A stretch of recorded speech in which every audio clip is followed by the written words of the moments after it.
O programa de hoje vai falar sobre a doença de Alzheimer, suas causas e os tratamentos. Você não pode perder, não saia daí.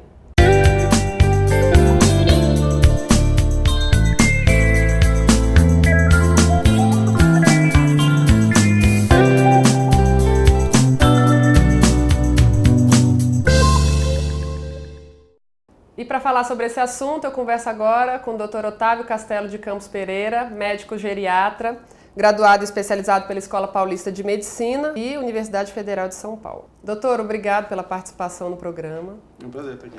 Nós vamos falar um pouco de Alzheimer, então, né? Sobre essa doença que, pelo que a gente conversou até antes da câmera ligar, tende a aumentar, né, com o envelhecimento populacional. O que é o Alzheimer? Para que as pessoas que estejam em casa nos assistindo entendam. O que é essa doença? E se tem a ver com a demência? Qual é a relação que existe entre essas duas palavras?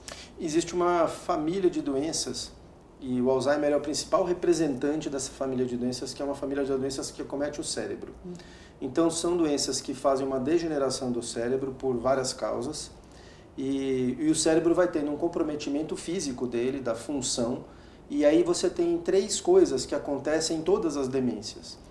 Primeiro que você vê, não necessariamente nesta ordem, mas mais comumente a gente vê na doença de Alzheimer, por exemplo, a gente vê primeiro afetar a parte cognitiva. Então a memória, principalmente a memória de curta duração, dos fatos recentes, a linguagem, que é a capacidade, de uma maneira simples de explicar, de entender e de expressar, de dar nomes, reconhecer objetos, né? A memória vai ficando comprometida, a memória de curta duração, a pessoa se torna repetitiva, não lembra o que acabou de fazer, esquece onde guardou os objetos, né? E outras funções cognitivas, a gente vê afetar as funções práxicas, as funções executivas de planejamento, de sequenciamento, de execução. E isso tem um impacto no cotidiano das atividades do indivíduo. Então o indivíduo parece que ele começa a desaprender. Ele começa a não dar conta de fazer coisas do cotidiano, tarefas simples do cotidiano que ele era capaz de fazer. Então a primeira coisa para a gente pensar em demência é uma pessoa que começa a funcionar diferente do que ela funcionava. Essa é uma das primeiras coisas. E ela afeta mais homens, mulheres? Existe uma diferença, uma relação? Aí antes eu vou só terminar de te explicar uma coisa. Essa dimensão cognitiva é uma coisa que acontece, mas as doenças demenciais, o Alzheimer é uma das grandes, vamos dizer assim, ela é a grande modelo que a gente usa para estudar, elas também afetam o comportamento. Então todo tipo de comportamento pode ser alterado. Você vê em alguns pacientes quadros depressivos associados, alterações de ciclo de sono, agressividade, irritabilidade, delírios. Delírios assim são como se fossem cismas, crenças inabaláveis de que a pessoa está sendo roubada, sem menor fundamento, de que a pessoa está sendo roubada, de que ela está sendo envenenada, que ela está sendo perseguida. Então, o que é que acontece quando a gente soma todo esse conjunto de sintomas neuropsiquiátricos, né, que a gente vê na doença de Alzheimer e nas demências em geral? É que isso causa um impacto na função do indivíduo. Ele deixa de funcionar, ele deixa de ser capaz de cuidar das coisas do dia a dia. E por causa disso ele precisa ser cuidado por alguém para poder sobreviver.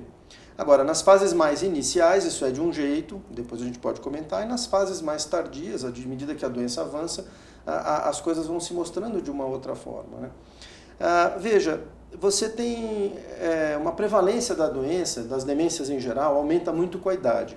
Então, assim, não é normal um velho ficar esquecido, mas é comum. É tão comum que muitas pessoas, quando falam no consultório da gente, dizem que o pai ou a mãe só estão esquecidos, que é o normal da idade. Um esquecimento que chega a afetar a função do cotidiano raramente é normal. Um esquecimento que a pessoa começa a se atrapalhar com as coisas que ela sempre deu conta. Um esquecimento mais grave? Deixar o fogão ligado? Deixar o fogão ligado, uma dona de casa errar no tempero, se atrapalhar com compra, um indivíduo que tem habilidade para pagar suas contas de banco, gerenciar dinheiro, começa a pagar 2 vezes a mesma conta, esquece de pagar a conta, esquece compromisso.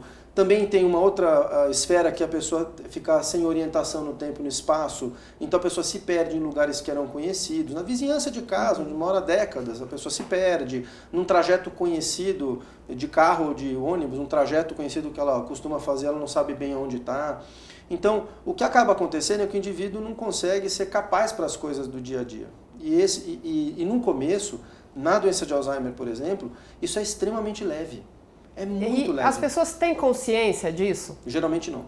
que elas estão passando por essas complicações ou apresentando esses sintomas? Geralmente não. O mais frequentemente que acontece é que a família ou as pessoas que convivem com o paciente é que dão fé, que percebem que tem alguma coisa errada. É mais frequente a gente ver isso do que alguém chegar no consultório da gente ou no serviço pedindo ajuda. Também existe isso, mas é menos comum. E, em geral, as pessoas tendem a...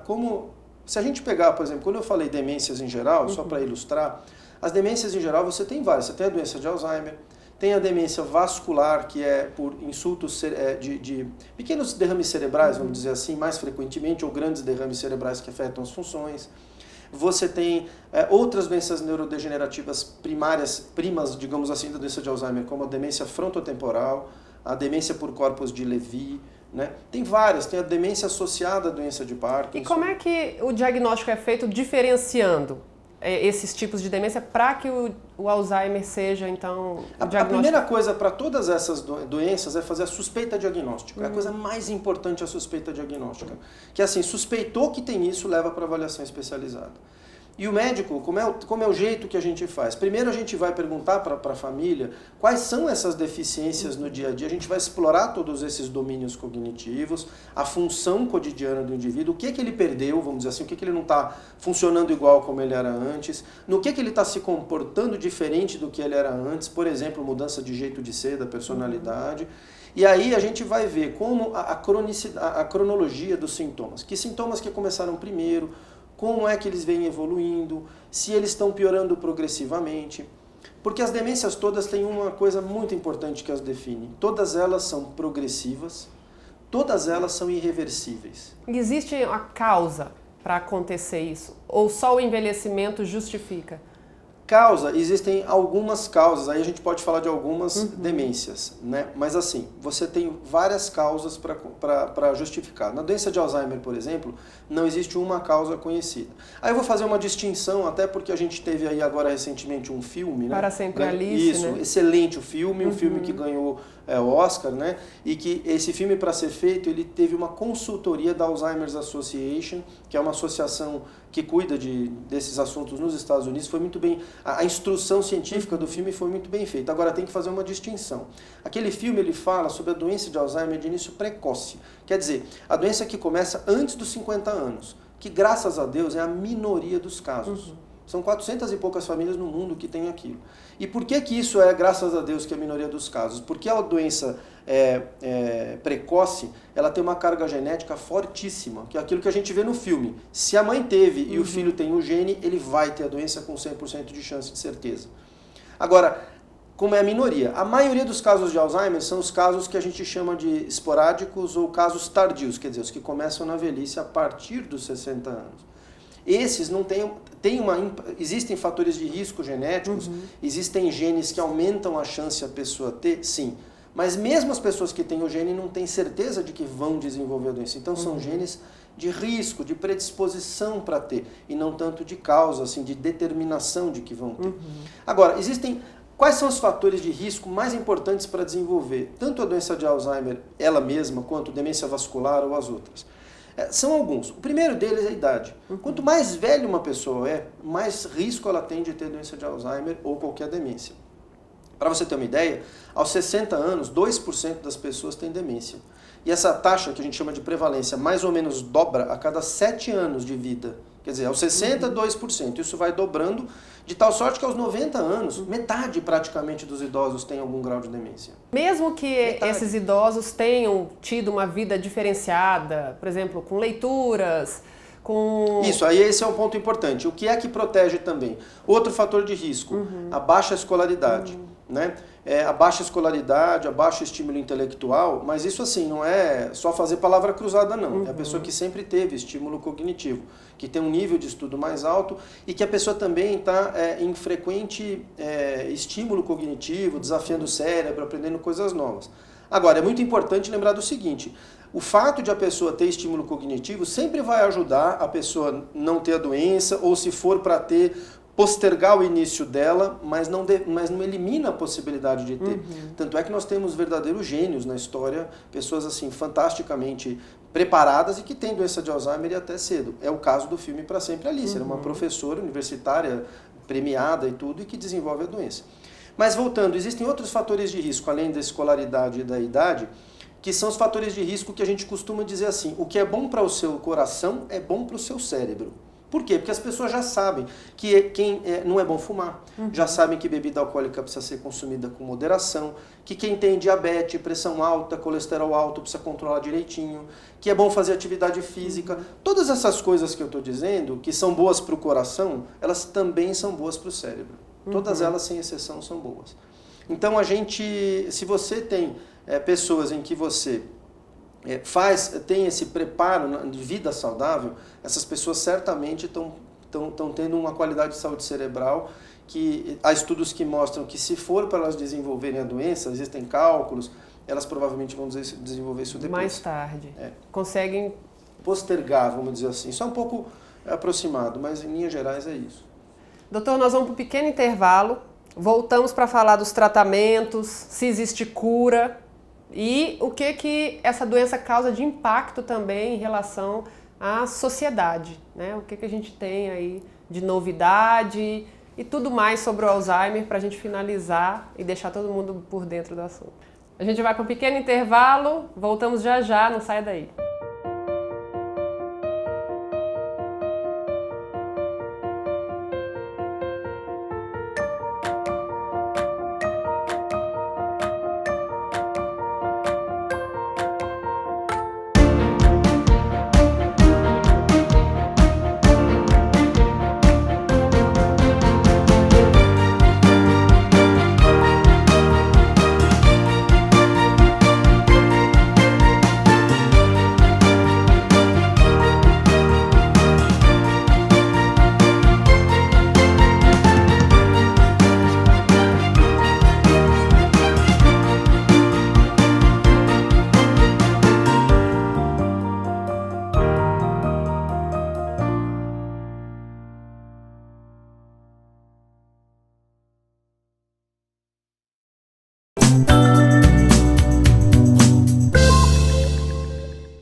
Estamos de volta falando sobre doença de Alzheimer com o Dr. Otávio Castelo, médico geriatra.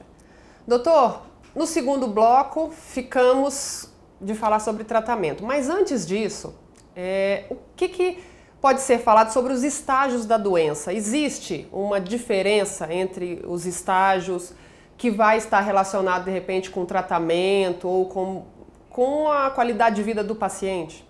Existe.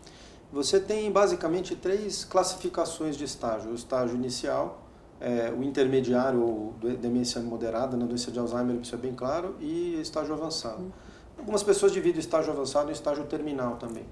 Veja, na fase inicial é muito importante essa distinção, porque as fases iniciais da doença passam desapercebido por muitas pessoas. O indivíduo começa a ter lapsos leves de esquecimento e isso ele usa alguns apoios, ele usa apoio de memória, ele usa recursos de anotar e às vezes a família acha que aquilo é normal e que não está tendo muito impacto. Mas essa é a melhor maneira, o melhor momento de fazer diagnóstico, porque o tratamento funciona melhor quanto mais precoce ele for feito o diagnóstico.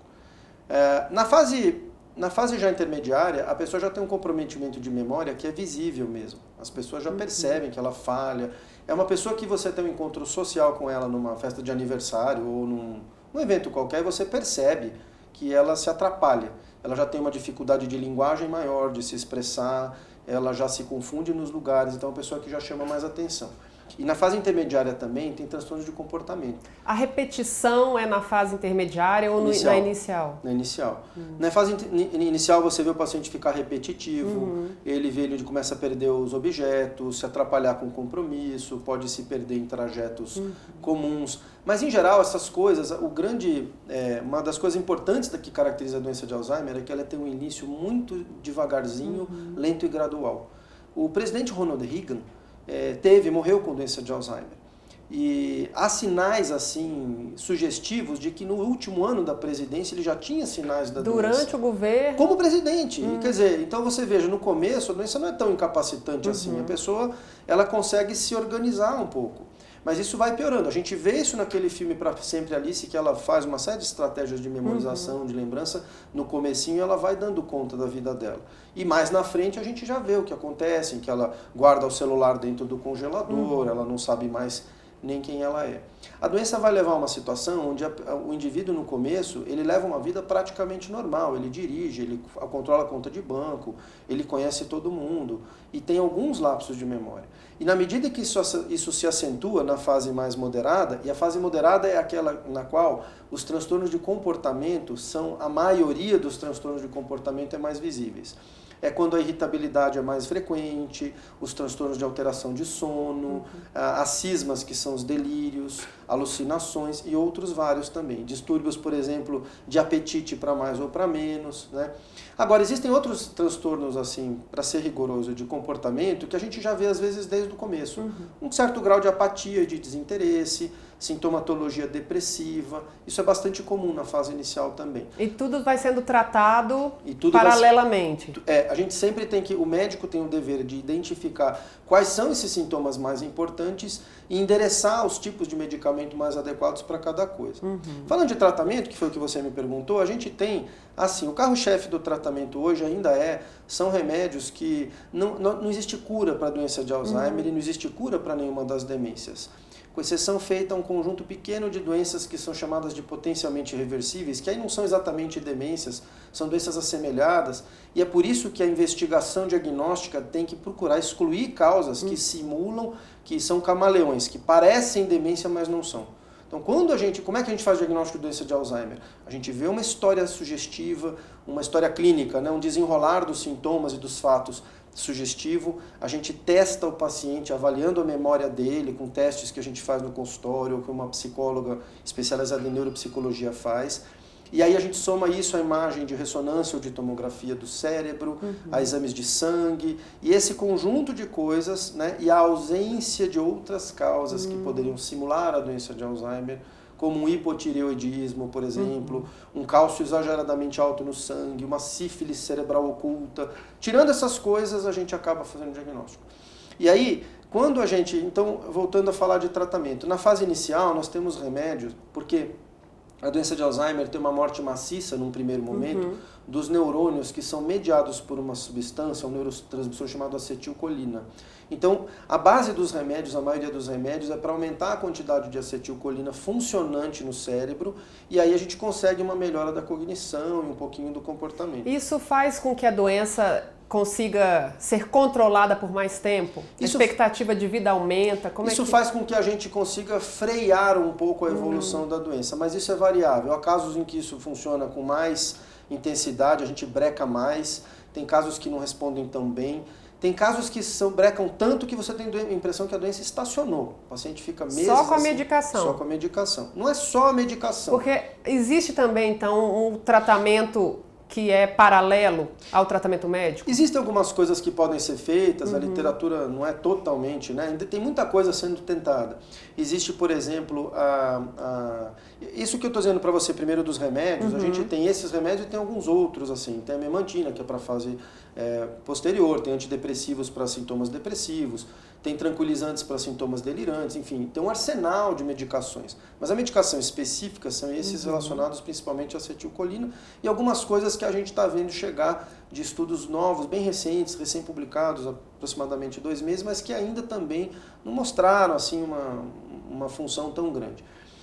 Veja, você tem várias coisas que são feitas. Você tem, por exemplo, da parte nutricional, existem algumas coisas, alguns suplementos que podem ser úteis, né, que fariam uma espécie de nutrição cerebral mais adequada e isso melhoraria um pouco os sintomas. Existem estudos que sugerem que isso realmente funcione. Tem até alguns preparados comerciais que se usam no consultório, alguns pacientes a gente vê que respondem. E você tem também outras estratégias que não são farmacológicas, são estratégias, por exemplo, de reabilitação cognitiva, de estimulação cognitiva, porque o indivíduo tem aquela dificuldade, porque ele, entre aspas, desaprendeu a fazer uma coisa, então você tenta, nas fases mais iniciais, retreiná-lo para fazer algumas coisas de uma outra forma, não é? Por exemplo, uso de agenda para anotar compromisso. O uso de agenda é uma coisa que parece que não precisa ensinar para ninguém fazer. Mas quando o indivíduo é comprometido, você pode ensinar ele a usar a agenda de uma outra maneira. E aí ele tendo uma agenda, ele não fica dependendo sempre de ter outra pessoa para lembrar ele o tempo todo. Então você devolve a ele uma certa autonomia. Você deixa ele mais preservado para as funções do dia a dia por mais tempo. E o paciente sofre com isso, doutor? É uma dúvida que eu tenho. Quando ele tem consciência em momentos que oscilam, não sei, dentro da própria doença, que ele sabe o diagnóstico, é bom ou não é contar o diagnóstico, então, para aquela pessoa? São duas coisas diferentes. Eu tenho uma grande amiga geriatra lá de São Paulo que diz uma coisa maravilhosa. Ela é poetisa e ela diz assim: a doença é aquilo que nós estudamos nos livros de medicina. A doença, quando toca numa pessoa, ela provoca uma melodia, que é o sofrimento. E essa melodia é individual, é absolutamente individual. Então você vê pessoas que na fase inicial sofrem muito, porque percebe que vão perder as suas funções, e outras pessoas que não sofrem tanto. Isso é muito individual. E você vê também a família, porque não se fala do paciente, se fala do paciente e da família. Você vê a família sofrendo mais em algumas fases ou outras. E quem trata a doença demencial não trata o indivíduo, trata a família. Porque não só pelas questões de risco, de genética do filho também ter, isso também é importante aconselhar, mas não é por isso. É porque é uma situação que envolve toda a família, de quem que cuida desse idoso. Geralmente Qual que é o papel da família, então? Qual é o papel da família? O papel da família é quem é que vai cuidar dele. As famílias que são bem estruturadas, organizadas, conseguem dar conta disso, mas e as famílias que não são? E as pessoas que não têm família? E aí nós temos um grande desafio que é a realidade moderna. A população está envelhecendo hoje. O envelhecimento populacional, o que quer dizer isso? É a proporção de idosos que você tem na população. Nós temos uma conquista do nosso século passado, que é o envelhecimento populacional. Nunca da história da humanidade as pessoas viveram tanto. No começo do século XX, as pessoas viviam 40 e poucos anos. Hoje elas vivem quase 80. E daqui em 2050, daqui a 35 anos, a proporção de idosos na população vai ser enorme. Veja, em 100 anos, de 1950 até 2050, a quantidade de idosos, ou seja, de pessoas com 60 anos ou mais, vai aumentar em 4 vezes.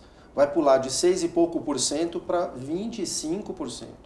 Agora veja como isso é importante, como as pessoas não só estão chegando na velhice, como estão ficando cada vez mais velhas. Você tem, ao mesmo tempo que você tem 4 vezes que aumenta nesse período, você tem a população de pessoas com mais de 80 anos, quer dizer, os mais velhos entre os velhos, aumentando 26 vezes nesses 100 anos. Nossa. E como as demências são doenças associadas, quanto mais velho, mais o risco, a massa de pessoas com demência é enorme. Então, vai ser possível ter o pai e o filho dementes naquela mesma geração? Nós já temos isso. A gente já vê, às vezes, na universidade, veio uma paciente um dia desses, que vinha, um professor contando que veio uma filha com 60 anos sendo cuidada pela mãe. A filha com demência sendo cuidada pela mãe. Não é? E você vê um desafio muito grande, porque assim, as famílias estão ficando cada vez menos numerosas, as pessoas estão tendo menos filhos. Quem vão cuidar desses pais quando adoecerem? E quem paga essa conta? Há estatísticas de grande repercussão que dizem que nos Estados Unidos, em 2050, as demências vão custar por ano 250 bilhões de dólares. Não é por acaso que o presidente Obama já fez uma intervenção para os ministros de saúde do G8, há 2 anos atrás, conclamando a eles se organizarem para enfrentamento da questão da demência. E agora, para o programa não terminar e todo mundo ficar chocado em casa, o que pode ser feito, então? Pensando a longo prazo, Bom, na sua opinião. A coisa mais importante é assim, que cada um cuide de si. Cada um cuide de si. Então a gente procurar, em primeiro lugar, ter uma vida saudável com aquele mote, tudo que é bom para o seu coração é bom para o seu cérebro. Não fumar, não beber exageradamente, fazer atividade física, ter hábitos saudáveis de cuidar da saúde em geral, né? Procurar ter assim, estimulação cognitiva, estudo. Mas tem outra coisa também que aparece cada vez mais na literatura, cuidar das emoções. Não ser uma pessoa magoada cronicamente, ser uma pessoa resolvida, ser uma pessoa de bem com a vida, uma pessoa que consegue envelhecer de uma maneira se sentindo útil e integrada o mais possível. Isso são as coisas mais importantes que a gente pode fazer. E se a pessoa vir em alguém, porque antigamente quando a gente falava disso, era muito raro. Hoje todo mundo vê, ou na sua igreja, ou na sua família, ou no seu trabalho, ou no seu grupo de amigos, conhece pelo menos alguém que tem doença de Alzheimer ou alguma das doenças da família. Então é muito importante que todos estejam atentos com isso para orientar uma pessoa que começa a apresentar sinais daqueles que eu descrevi, que seja prontamente avaliado por médico especialista. Neurologista, geriatra ou psiquiatra são as 3 especialidades que mais frequentemente são ligadas a essa área. E o estresse, para a gente finalizar?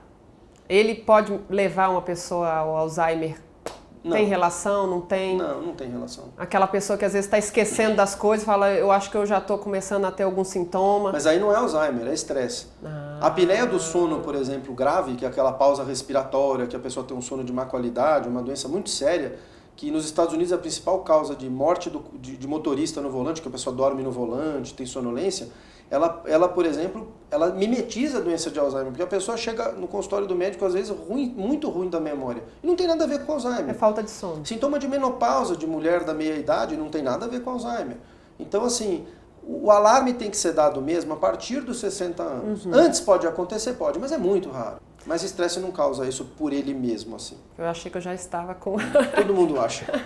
Doutor, e para finalizar, qual um recado para quem está nos assistindo em relação a isso que a gente colocou do Alzheimer e cuidados e ficar atento, enfim, alguma coisa que possa ser colocada? O recado é o seguinte, a gente tem que desmistificar esse assunto. Isso é tão comum quanto gripe, resfriado. A gente tem que desmistificar esse assunto, a gente tem que conhecer, tem que educar as pessoas, tem que falar isso para as crianças na escola, né? Porque como é que uma criança lida com o vovô que está acontecendo isso? Tem que aprender a respeitar uma pessoa doente com isso, entender como funciona, para poder respeitar, para poder dar a assistência que a pessoa precisa. E isso que eu estou dizendo vale para o médico, vale para o familiar, vale para o governante, vale para todos. A nossa sociedade precisa se preparar para o enfrentamento dessa situação que é cada vez mais importante. Então o recado é que as pessoas se preparem, mas também não fiquem neuróticas com isso, mas que cuidem, que as pessoas se cuidem. E vamos estimular ações que nós possamos fazer para prevenir isso nas pessoas, ações saudáveis, por exemplo, para viver com saúde e envelhecer com saúde. Ok. Obrigada por tudo que foi colocado, explicado. Acho que nós hoje entendemos um pouco mais do que é e esclarecemos bastante coisa, né? Bastante dúvida aqui. Foi um prazer. Obrigada. Gostei muito. O Depois do Jeans fica por aqui. Semana que vem tem mais. Até lá.